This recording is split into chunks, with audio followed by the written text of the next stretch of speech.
morning all of you. In our last lecture we discussed about the image formation. केवल 3-4 बच्चों ने ही भेजी है मुझे पीडीएफ, बाकी बच्चों ने नहीं करा। इमेज फॉर्मेशन करके आने को कहा था ना।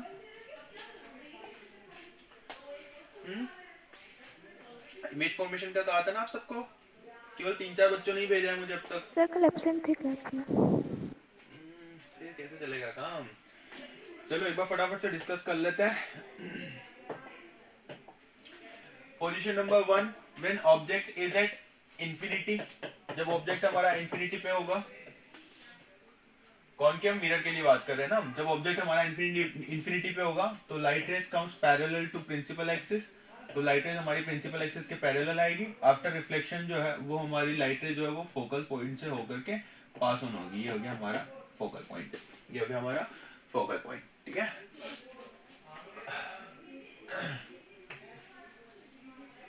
ये हो गई हमारी फर्स्ट इमेज फॉर्मेशन। चलिए इसके बारे में, इमेज के बारे में बताइए, इंफॉर्मेशन दीजिए इमेज की।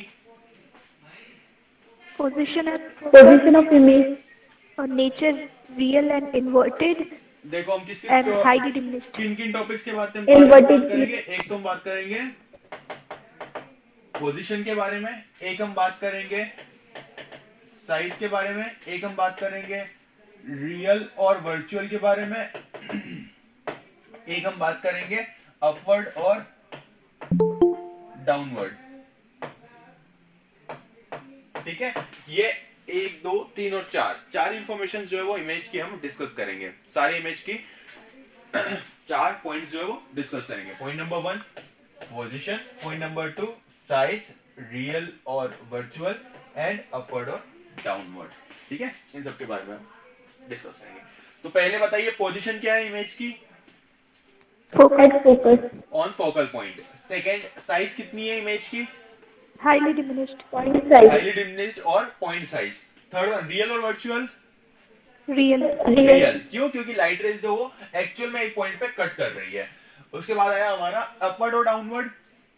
can't say about the upward or downward characteristic of the image. Why? Because it is a point size image. It is a point size image. चलिए second position, between infinity and center of curvature. सबसे पहले mirror बनाएंगे, optical centre बनाएंगे, principal axis बनाएंगे, object को बनाएंगे 3 centimetre पे focal point, 6 centimetre पे सेंटर ऑफ कर्वेचर। पहली light ray parallel to principal axis निकालेंगे, जो कि आफ्टर रिफ्लेक्शन जो है वो हमारी कहां से होके जाएगी, फोकल पॉइंट से जाएगी। उसके बाद सेकेंड लाइट रे जो वो हम कहां से निकालेंगे, सेंटर ऑफ कर्वेचर से। सेंटर ऑफ कर्वेचर से रिफ्लेक्शन के बाद वापस से उसी डायरेक्शन में चली जाएगी। ठीक है, तो हमारी इमेज कहां पे बन रही है, बिटवीन सी एंड एफ। तो पोजीशन ऑफ इमेज क्या हो गई हमारी, between C and F. Size क्या है हमारी, डिमिनिश्ड और we can say smaller than the object. Third, real और वर्चुअल। रियल। फोर्थ, अपवर्ड और डाउनवर्ड।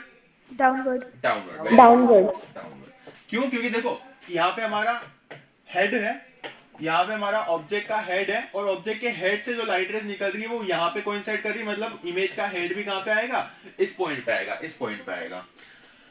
चलिए नेक्स्ट, थर्ड,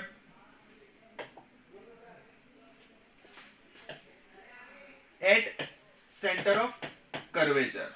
सबसे पहले मिरर बनाएंगे, पोल बनाएंगे, ऑप्टिकल सेंटर बनाएंगे, प्रिंसिपल एक्सिस बनाएंगे। ऑब्जेक्ट को प्लेस करने से पहले 3 सेंटीमीटर पे फोकल पॉइंट, 6 सेंटीमीटर पे सेंटर ऑफ कर्वेचर बनाएंगे। सेंटर ऑफ कर्वेचर पे ऑब्जेक्ट को प्लेस करेंगे। 2 सेंटीमीटर का हेड बनाएंगे, परपेंडिकुलर है हमारा ऑब्जेक्ट। पहली line parallel to principal axis, passes from the focal point center। Second, अगर फोकल पॉइंट से पास होगी लाइट रे तो पैरेलल टू प्रिंसिपल एक्सिस हो जाएगी, पैरेलल टू प्रिंसिपल एक्सिस हो जाएगी। तो पहली लाइट रे हमारी पैरेलल टू प्रिंसिपल एक्सिस आ रही थी, वो रिफ्लेक्शन के बाद फोकल पॉइंट से होकर के निकल रही थी। सेकेंड लाइट रे जो वो हमारी फोकल पॉइंट से होकर के आ रही थी, रिफ्लेक्शन के बाद पैरेलल टू प्रिंसिपल एक्सिस हो रही थी। तो इमेज जो है वो हमारी कहां पे बनी है, position of image at C. और size Same as the object. Same as Size. Same as object. उसके बाद रियल और वर्चुअल। Real. real. रियल। उसके बाद अपवर्ड और downward. Downward. Downward. Very good. चलिए position number 4, between C and F. Between C and F. Between C and F. Again concave mirror बनाएंगे, principal axis बनाएंगे, optical centre बनाएंगे। Object बनाने से पहले 3 सेंटीमीटर पे फोकल पॉइंट, 6 सेंटीमीटर पे centre of curvature. Object is between C and F. पहली light ray हमारी आएगी parallel to principal axis after reflection passes from the focal point. अब बताइए सेकेंड लाइट रे कैसे बनाएंगे हम? सेकेंड लाइट रे कैसे बनाएंगे भाई? हम क्या करते थे, सेंटर ऑफ कर्वेचर से पास पोल पर करते थे। इंसिडेंट करवा दीजिए। पोल पे इंसिडेंट करा के, वेरी गुड। अब सेकेंड लाइट रे एंगल जो ऑफ हम कहां पे इंसिडेंट और इंसिडेंट एंगल ऑफ कराएंगे? रिफ्लेक्शन सेम बनेगा। पोल पे इंसिडेंट कराएंगे और ये रिफ्लेक्शन के बाद में उसी एंगल से निकल जाएगी, उसी एंगल से हमारी रिफ्लेक्ट हो जाएगी लाइट रे जो है। अब ऑब्जेक्ट की इमेज कहां बन रही है? आपका फिगर सही नहीं बना। बियॉन्ड सी बनेगा। बियॉन्ड सी बनेगी। एक सेकेंड रुको रुको रुको।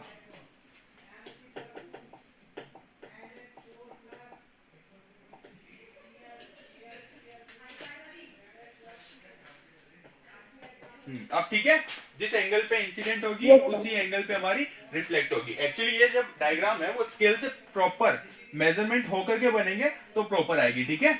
तो इमेज हमारी कहां पे बन रही है? बियॉन्ड सी बन रही है। Beyond C. Position, size Enlarged. Larger than object. Enlarge और लार्जर देन ऑब्जेक्ट। थर्ड हमारा रियल और वर्चुअल। Real. रियल। फोर्थ हमारा अपवर्ड और डाउनवर्ड। Downward. डाउनवर्ड। चलिए तो ये था हमारा 4 इमेज फॉर्मेशन हो गई है। अब देखो इन सब में ऑब्जर्व करते जाओ। पहले वाले के अंदर साइज को हम देखते हैं। पहले वाले के अंदर बहुत छोटी थी, फिर थोड़ी सी बड़ी हुई, फिर इक्वल टू हुई और अब हमारी ऑब्जेक्ट से बड़ी हो गई। तो जैसे जैसे हम आगे बढ़ रहे हैं, जैसे जैसे ऑब्जेक्ट हमारा पास में आ रहा है मिरर के, वैसे वैसे साइज ऑफ द इमेज जो है वो बढ़ती जा रही है। साइज ऑफ द इमेज जो है वो क्या होती जा रही है? बढ़ती जा रही है। Point number 5। Point number 5, object कहां पे होगा? अब हमारा फोकल पॉइंट पे होगा। सबसे पहले हम बनाएंगे कॉनकेव मिरर, फिर बनाएंगे हम पोल। पोल से पास होती है प्रिंसिपल एक्सिस, 3 सेंटीमीटर पे फोकल पॉइंट, 6 सेंटीमीटर पे सेंटर ऑफ कर्वेचर। ऑब्जेक्ट को प्लेस करेंगे फोकल पॉइंट पे। एक light ray parallel to principal axis. नहीं निकाल सकते, नहीं निकाल सकते, क्यों? क्योंकि फोकल पॉइंट से पास करना पड़ेगा। बताइए अब कहां से निकाले light rays? Center of curvature. Centre of curvature. Very good. अब सेंटर ऑफ कर्वेचर से कैसे निकालेंगे लाइट रे?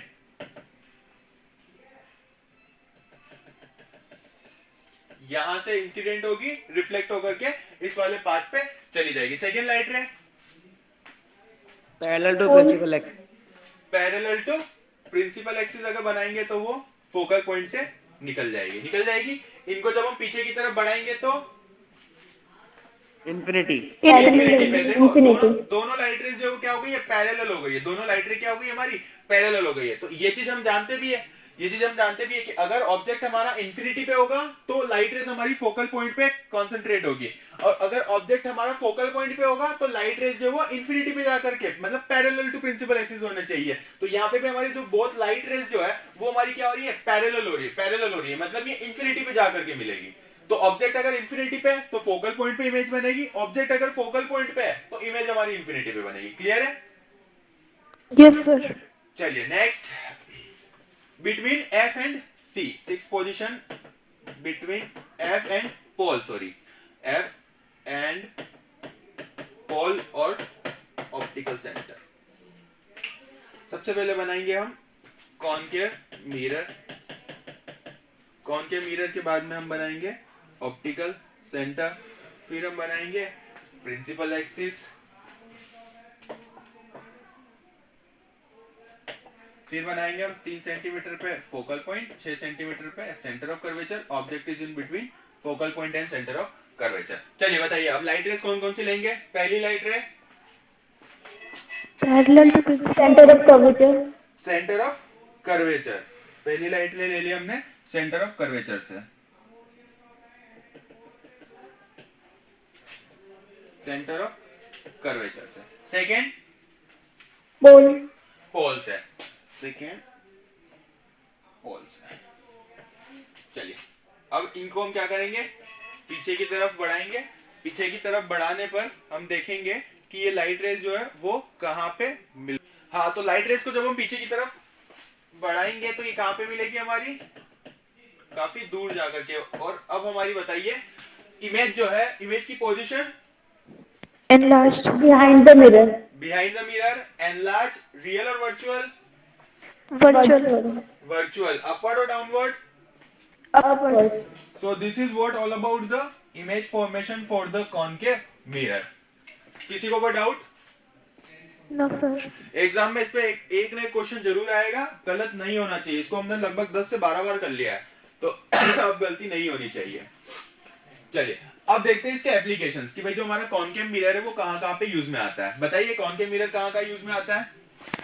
Torches, Torch searchlights, के solar अंदर और furnaces, डेंटिस्ट जो मिरर यूज करते हैं उसमें, उसमें शेविंग और मिरर्स यूज होते हैं उसमें यूज होता है। चलिए वन बाय वन करते हैं। सबसे पहले टॉर्च के अंदर, तो देखो टॉर्च के अंदर आपने देखा होगा बल्ब जो है वो तो छोटा सा लगा हुआ होता है। टॉर्च के अंदर बल्ब जो है वो छोटा सा लगा हुआ होता है, लेकिन उसके पीछे जो है वो एक स्फेरिकल पार्ट होता है जिसके ऊपर है ना शाइनिंग होती है, रिफ्लेक्टिंग शाइनिंग होती है ना, होती है। तो ये जो पीछे प्लास्टिक का पार्ट होता है ना जिसके ऊपर रिफ्लेक्टिंग शाइनिंग होती है, ये होता है हमारा कॉनकेव मिरर। तो ये जो लाइट है, ये लाइट रे जब सारी डायरेक्शन के अंदर इंसिडेंट होगी तो ये लाइट रे को रिफ्लेक्ट करके कहां पे भेजेगा, आगे की तरफ भेजेगा, जिससे लाइट की इंटेंसिटी और ज्यादा बढ़ जाएगी। तो टॉर्चेस के अंदर हो गया। दूसरा सर्च लाइट्स के अंदर, तो सर्च लाइट के अंदर भी हमारा होता है क्या भाई, टॉर्चेस हमारी छोटी होती है, सर्च लाइट जो है वो बड़ी होती है। तो सर्च लाइट के अंदर लाइट जो है वो थोड़ी सी बड़ी होती है, लेकिन वहां पे भी सेम प्रिंसिपल होता है कि भाई लाइट के पीछे की तरफ एक ऐसे इस टाइप से शेप में प्लास्टिक का लगा हुआ होता है ना, सेमी स्फेरिकल। तो वहां पे ये क्या करता है, लाइट रे की इंटेंसिटी को बढ़ा देता है, रिफ्लेक्ट करके आगे की तरफ भेजता रहता है। चलिए तो ये हो गया।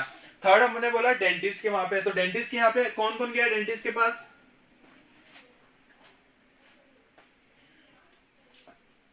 कोई भी, किसी को जरूरत नहीं पड़ी अभी तक डेंटिस्ट की? No sir. Very good. No, sir.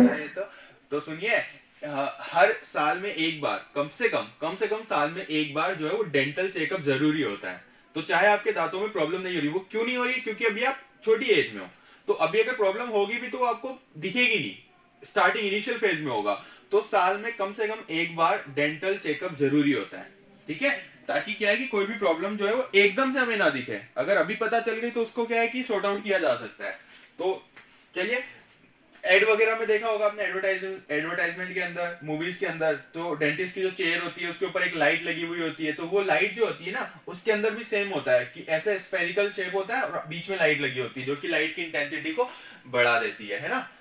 चलिए तो उसके अलावा और कहां पे देखा हमने, और हमने क्या एग्जांपल दिए थे इसके? हाँ, Shaving mirror. शेविंग मिरर्स के अंदर, शेविंग मिरर्स के अंदर इमेज को एनलार्ज करने के लिए, शेविंग मिरर के अंदर इमेज को एनलार्ज करने के लिए, ये सारी की सारी एनलार्ज हो रही है ना इमेज हमारी, यहां से between at the point of centre of curvature, उसके बाद जितनी भी पोजीशन है उस सब में इमेज जो है वो हमारी एनलार्ज हो रही है ना। तो अगर इमेज को एनलार्ज करना है तब भी हम कॉनकेव मिरर का यूज कर सकते हैं। उसके अलावा आपने पढ़ा होगा एक सोलर हीटर जो होते हैं, सोलर हीटर जो होते हैं उसके अंदर भी हमारा कॉनकेव मिरर काम में आता है। क्यों काम में आता है?